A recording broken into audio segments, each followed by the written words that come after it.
嗨，大家好，我是坦平叔。今天是2025年2月17号。这一期咱们看一看这个财新周刊呢，它有篇文章叫《地方财政紧平衡》。我们来看一看在化债的情况下，化解地方隐性债务的情况下，在房地产低迷的情况下，地方财政怎么实现紧平衡？通过这个文章咱们也了解到这个地方政府财政状况。一个地方政府实际上跟公司是一样，有收入有支出，但收支难以平衡，支出大收入少的时候，还要控制债务规模，那苦日子就来了。他的文章刚开始说2025年打破支出基数概念的零基预算改革将在更大范围推开，推动优化支出结构。在一系列政策支持下，地方化解隐性债务进入后半程。什么叫优化支出结构不就是叫节流吗？这文章说岁末年初各省份陆续公布了2025年政府的账本，把每个省市都当做一个公司。你来看，说截至2025年2月14号，已发布数据的30个省份中，海南等4省份2024年一般公共预算收入，也就是说这个狭义的口径的这个财政收入同比下降，26个省份实现同比增长，其中江西等23个省份财政收入增速为个位数，维持在 0.2% 到 6.6%， 西藏等3地实现2位数增长。引发外界关注的是近期传出2024年深圳市财政收入同比下降的消息。就是深圳市的这个数还没出来但是外界已经开始传言说深圳市财政收入比去年下降，也比2023年下降了。这个可不是好消息说虽然深圳市尚未正式发布相关数据，但从下辖的福田区公布的财政收入下降可见端倪。说各省份普遍表示2024年财政收入增收压力大，尤其是税收表现不及预期。已公布税收数据的29个省份中，约2/3的省份税收收入同比下降，税收的收入同比下降非税收入对财政收入增长起到了支撑作用。这个非税收入就包含这个罚没收入，当然了也有处置国有资产，对吧？还有租赁，这些叫盘活国有资产、盘活固定资产产生的收益。而非税收入对财政收入增长起支撑作用，这个也引发了一些长短期利益权衡选择的讨论。而深圳的财政收入一直以税收收入占到80%以上，就是深圳那个非税收入不是主流，还是靠税收。我们不有个简单的这个判断吗？什么地方非税收入增长的快，什么地方非税收入比重大，那么那个地方的营商环境就要差一点。说深圳2024年非税收入并未明显上涨，一定程度反映了政府呵护企业、维护营商环境的选择与定力。这个财新网说的也很有意思说地方在分析当前财政形势时，大多提及经济回升向好，减税政策翘尾影响减弱，支撑2025年财政收入增长，但物价持续低位运行，房地产复苏不够显著，外贸面临较大的不确定性，处置资产一次性收入难以持续。2025年财政运行压力进一步加剧，紧平衡特征更加凸显。即如此，13个省份调低了收入预期目标，多数省份预计2025年财政收入增长 2% 到 3% 左右。我认为调低收入预期目标的是一种务实的态度，因为你的税收在下降，而你又想维护营商环境，你的非税收入不能涨得太快，甚至不能增长。那你说你就2个收入来源，一个在下降，一个还不能增长，那你的收入预期应该是在下降。但是还有一些省份把自己的收入列到增长 2% 到 3%， 那只能苦一苦牛马。收支矛盾愈发凸显之下，地方强调多年的财政调整支出结构或有实质性突破。为此，各省份预算报告均对零基预算改革做出专门部署，要求2025年从零开始安排预算，打破固有的支出基数，严格执行现有项目再排预算。这个什么叫零基预算呢？就是我们很多事业单位、很多这个政府花钱都是按照去年那个基数再增长 0.2%、2%、5%，就是它有个基数，在那个基数上做预算。那你只要锚定一个基数，你总会在增长，你增长个 2%， 你不可能还有压减，谁都不高兴。那现在呢，就是整个的不根据去年的情况，不在去年的基础上进行计算，而是根据实际需要重新制定，把很多惯例要打破。财力吃紧使得支出优先次序愈发重要，一些省份如浙江强调要保持一定的民生支出比例，最低比例从2%到80%不等。地方政府债务仍是重点风险领域之一。2024年11月10万亿地方债置换政策落地后，部分地区化债进度加快，在预算报告中披露了隐性债务规模下降、融资平台数量压降、综合融资成本降低等成果。吉林等提出2025年争取隐性债务全面清零。内蒙古、宁夏表示推动退出债务高风险省份，多省份强调下一步坚持全口径地方债务监测，推动融资平台改革转型。这个东三省之一的吉林啊，居然2025年隐性债务全面清零，就给人感觉啊，有隐隐约约的有点大跃进的意思，可信吗？隐性债务多少，估计他都不知道，他就2025年要清零了。这个财新网说啊，税收增收压力大的情况下，不同的选择，就是税收这块大家都知道，随着经济啊不及预期啊，你税收要增长，这个压力是非常大，老百姓需要减税啊。2024年全国一般公共预算收入21.97万亿元，相当于22万亿，同比增长1.3%，低于年初预算安排3.3%的增速，也就是增速啊没有达到预期。地方层面，浙江、江苏、上海等10个省市一般公共预算收入增速低于全国，其中海南、陕西、广东、青海同比下降。广东省啊，一般公共预算收入是下降的，这个就可以看出问题啊。一个是广东的经济啊，是不是出现问题停滞？第二个呢，某种程度上也说明广东对营商环境的保护啊，或者是有顾虑吧。所以啊，广东作为一个富裕省份，一般公共预算收入居然还是下降的，比2023年还少。一些省份表示财政及税收收入不及预期，广东它都在下降，我就不知道那些什么啊边缘地区啊，它居然还都能增长，这个增长是怎么出来的？我们看上海啊，上海市2024年一般公共预算收入完成8374亿元，同比增长0.7%。上海市财政局表示，全年收入增幅低于预期，原因是什么呢？一是因疫情原因实施了中小微企业，就是制造业啊，中小微企业缓税政策于2023年到期，缓税收入集中入库，抬高了收入基数。二是国家陆续出台个人所得税专项附加扣除标准提高、先进制造业企业增值税、加计抵减等税收优惠政策，短期内对财政收入带来的减收影响。三是物价持续低位运行，拉低了以现价计算的财政收入。主要原因他认为是2023年基数高了，这个口罩期间啊有很多减税措施，还有那个缓税啊，本来是你今年交的税，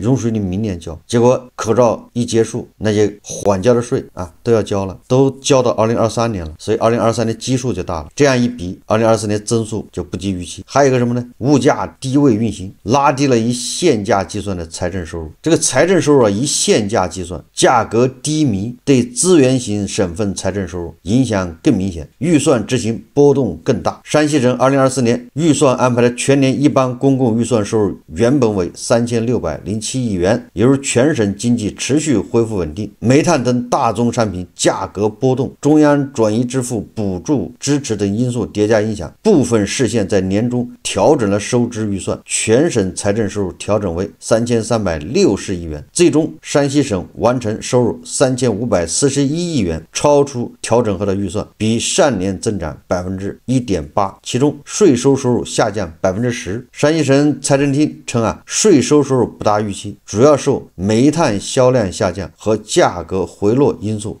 2024年一般公共预算收入完成3393亿元，比年初收入预算出现短收。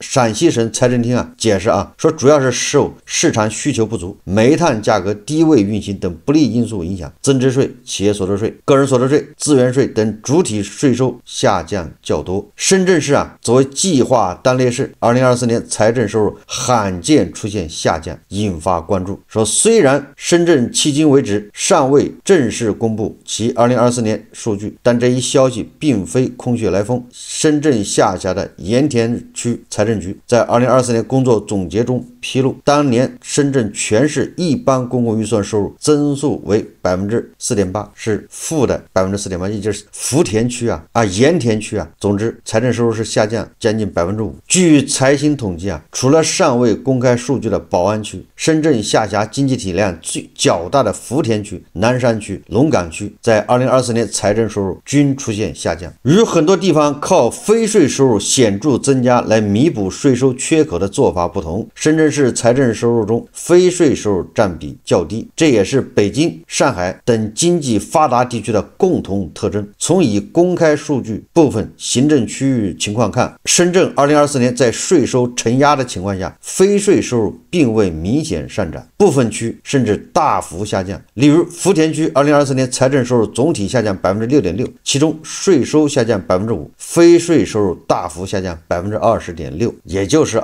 像深圳、北京、上海这些经济发达的地方，并不靠杀鸡取卵来解决问题。这就是为什么说年轻人呢应该到北京、上海去打拼，营商环境就能说明一切。你说东三省他居然2025年还地方隐形债清零，那你说怎么清？那不就苦一苦牛马，对吧？接着罚。从财政收入结构看，2024年全国税收和非税收入规模分别为 17.5 万亿和 4.47 万亿，非税收入同比增长 25.4%， 远超同期税收收入下降 3.4%。除这个根据财新统计已有数据的29个省份中，除了云南和海南，其余省份2024年税收收入增速低于财政收入总体增速。财政部和多省份均解释，非税收入较快增长主要来自地方盘活存量资源资产。财政部称部分中央单位上缴专项收益和地方多渠道盘活资源资产为非税收入 25.4%， 高幅增长贡献了24个百分点。我记得这个我们做过一期节目媒体报道这个非税收入增长第一贡献的是烟民，然后是中国烟草，对吧？像这个政府上缴的这个叫专项税大幅增加。吉林省、重庆市2024年非税收入分别达到509亿元和1074亿元，增长 36% 和 11%。两省市均指出，非税收入增长主要是加大国有资产盘活力度，国有资源有偿使用收入增加较多。这个可信度都要打个大大的问号。国有资产全国各地都有，你比如深圳市它也有很多国有资产，广东省也有很多，上海也有，浙江也有，东北也有。这个国有资产盘活力度一定是经济发达地方越好盘活，对吧？经济越不发达地方越不好盘活，因为就没有人去投资。那你说你一个东三省，你居然国有资产盘活力度明显的比其他地方还要大，对吧？这里面水分有多大？盘活国有资产什么意思？就那玩意在政府手上它不值钱，一直就闲在那儿，还要维护，不仅它不赚钱还要花钱。现在把这玩意处理给其他人，要么买断，要么给租金，要么给使用费，这叫盘活。我们看看这个为什么重庆市国有资产盘活力度大呢？你看他自己怎么解释的重庆表示说2024年统筹推进公租房资产盘活、财税金融联动、房屋统一管理等重点工作。2024年累计核算入账913亿元，确权登记7670万平方米，盘活资产4855亿元，回收资金2610亿元，超额完成盘活任务。什么叫公租房资产盘活？以前不明不白的划到政府名下的或者政府的国企名下的那些房子，现在拿出来卖，拿出来做公租房出租，这叫盘活。财税金融联动，这叫什么盘活这不就是加大税收征缴吗？财税金融联动，也就是税务局跟金融机构联动，对吧？你收的税怎么样马上把它变成理财，怎么样利息高一点，大概是这样财税金融联动嘛，创造收益这种盘活都是一次性的。就是2025年你还靠这一招吗？那房子该统计完了也统计完了，该租的也租掉了，该卖的卖掉了。就是这种盘活固定资产，它的持续性是有问题的。宰卖野田你就是家里的田再多，你年年卖，你总有卖完的时候江苏2024年非税收入2396亿元，同比增长 22.7%， 同样主要因为国有资产资源处置增收。财新根据江苏省预算报表披露的非税收入细项数据计算，就是每个详细的项目说行政事业性收费收入和罚没收入分别增长 15.8% 和 8.9%， 国有资本经营收入和国有资源有偿使用收入高增 47% 和 35.8%。 这个江苏跟深圳比起来那还是要差一点，就是江苏的这个行政事业收费、罚没收入收费都是增长对吧 8.9% 10%几也就是比那税收收入增长多得多财新网说部分省份罚没收入增长较快。河北省预算报表显示2024年非税收入增长 3%， 其中国有资源有偿使用收入下降 0.6%， 罚没收入则增长 10%。 行政事业性收费收入和国有资本经营收入增长较快，增速达到 13.8% 和 14%， 这个比较符合河北省给大家留下的印象。你看河北这个还比较靠谱，它的这个国有资源有偿使用收入是下降0.6%，就你那个地方经济不好，你那就是政府手上那些资产它也不值钱，不好盘活，道理是一样的。你看，所以它罚没收入增长10%。那陕西省呢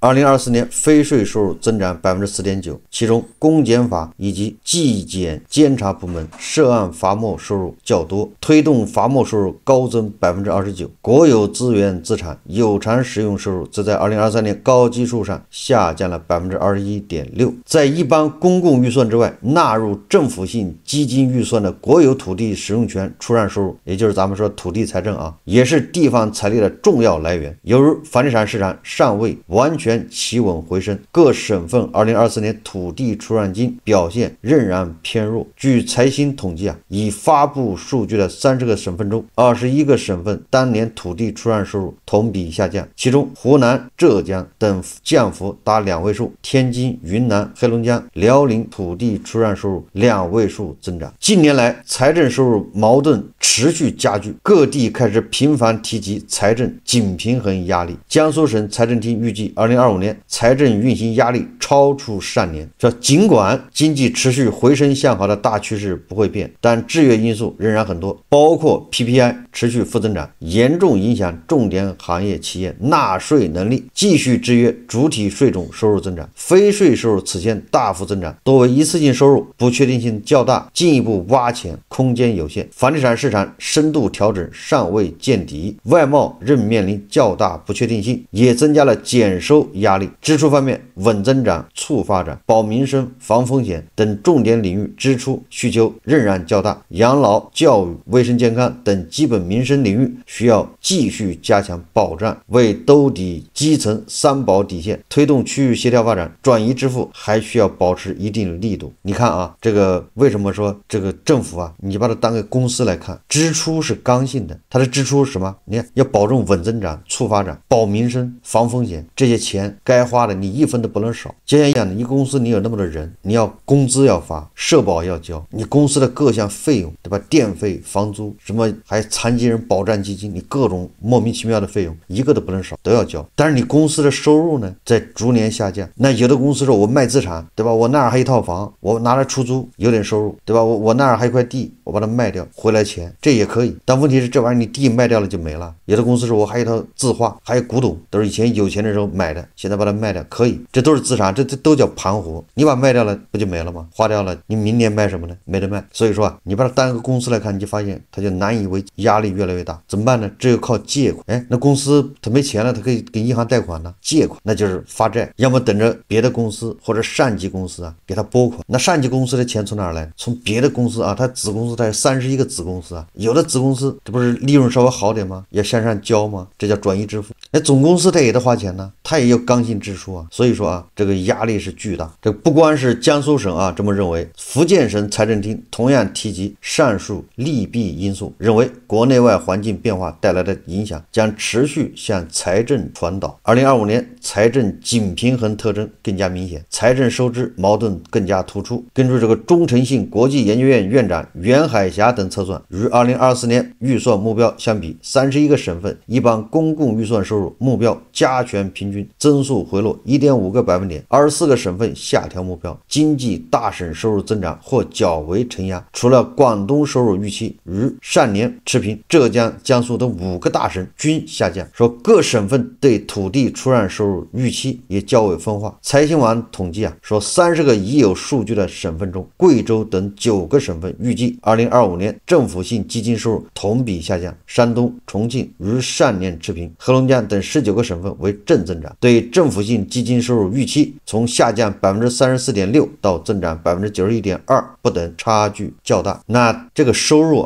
下降，大家都能预计得到2025年这个政府一般性财政收入肯定要下降，那怎么办呢？所以这个支出这一块就要优化，支出结构转变与零基预算落地。说尽管中央已明确2025年将提高财政赤字率，扩大政府债券发行规模，但对地方政府来说财力持续续吃紧，势必需要优化支出结构，缩减部分支出。2024年，多省份继续对政府过紧日子提出量化要求，例如天津按10%比例压减会议公用、信息化运维等行政经费，实施3公经费拨款限额管理，执行机关事业单位人员退一进一、多退少进政策，全年压减非必要支出87.6亿元。机关事业单位啊，你退休一个人，你再招一个人，而不能再扩编了。然后你退2个，只能招1个，多退少进。实际上说，政府过紧日子，你也只能涉及政府的这个机关费用。这个政府的机关费用啊，能摆到账面上的，那在全部财政支出中占比是有限的，不足以真正改变支出结构。就是摆在明面上占啊，政府机关的运营维护，比如打印机、打印纸，对吧？这个技术维护人员，就是保证政府机关运转的这些费用，那占比肯定不高啊。高的话，那怎么交代呢？所以这些明面上东西你也减不了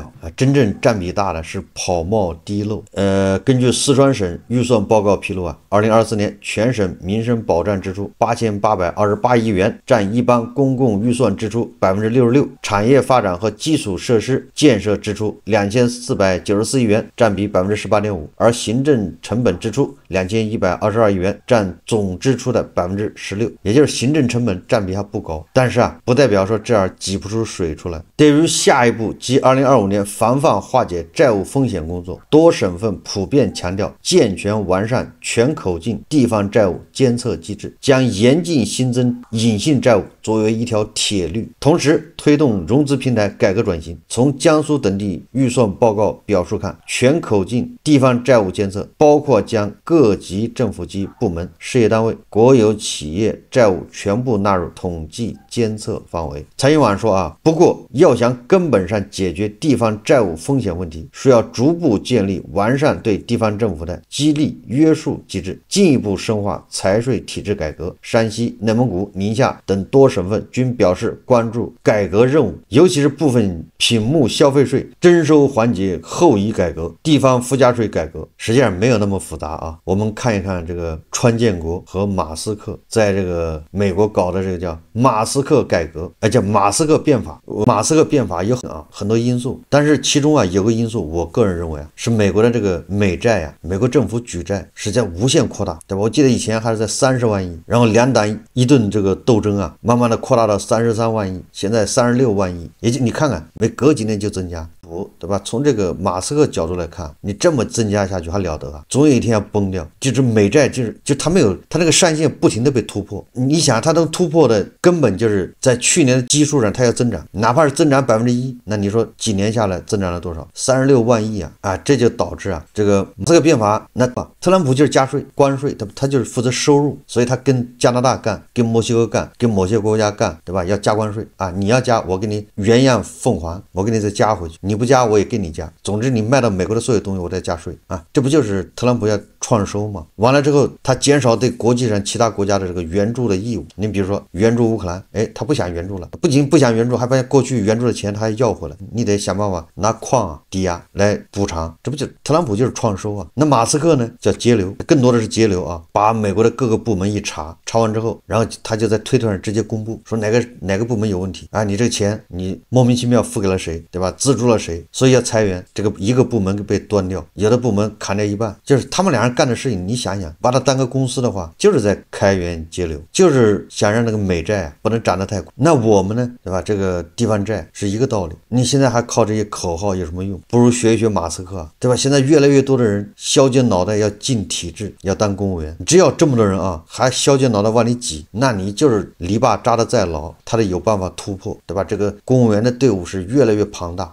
进不去公务员，他进这个叫非编制啊，对吧？人家当辅警，人家当什么城管，没有编制也行，固定发工资，这就导致吃财政饭的越来越多。你那边在节约，这边人在不停的往里涌，这跟美国遇到的问题是一样的。美国那个33万亿、36万亿美债不停的在涨，所以啊，我个人分析啊，像这种喊口号还能喊2年，对吧？25年还可以喊一喊，26年还能喊一喊，你27年就喊不了了，实在是难以为继，叫巧妇难为无米之炊。最后只能学一学马斯克啊，裁员，对吧？你这个吃财政饭的进一步压缩，公务员恐怕有很多人面临着下岗。个负担不起啊，养一个公务员相当于养3个企业员工。哎，就是公务员的工资如果是5000的话，拧螺丝对吧？企业员工也是5000，我说是民营企业啊，那一个5000一个月的公务员，他的成本恐怕是民营企业啊5000工资的这个人的成本的3倍，甚至可能还不止。我说的还是在没有什么道德风险的情况下，是廉洁奉公的。所以最终我认为他这个拖2年，顶多拖不下去，只能选米莱，选马斯克。为什么这么说呢？就是说盘活国有资产，处置国有资产，你不能年年处置，对吧？25年、26年差不多了吧？要卖的田也卖掉了，你靠罚款那是不行的，越罚经济越差，税收下降更快。罚款这块你多收10块，那你税收那块少收100，哎，自己想一想吧，是不是这个道理？罚款见效快，但那是饮鸩止渴。所以未来2年恐怕这公务员真正的苦日子到了。前2年公务员苦日子其实有了，各个地方早就开始保6征8，保3征6，这工资都发不出来。但这些地区都是经济不发达地区，中西部，所以大家关注的不多。我觉得马上广东、江苏这些经济相对发达的地方，公务员工资发不出来，大家可以密切关注。总之任正非说过了让含义传遍每个角落。好，这期节目我们就聊到这里，感谢大家收看。如果喜欢我的节目，欢迎订阅转发，也可以在下方留言评论，谢谢大家。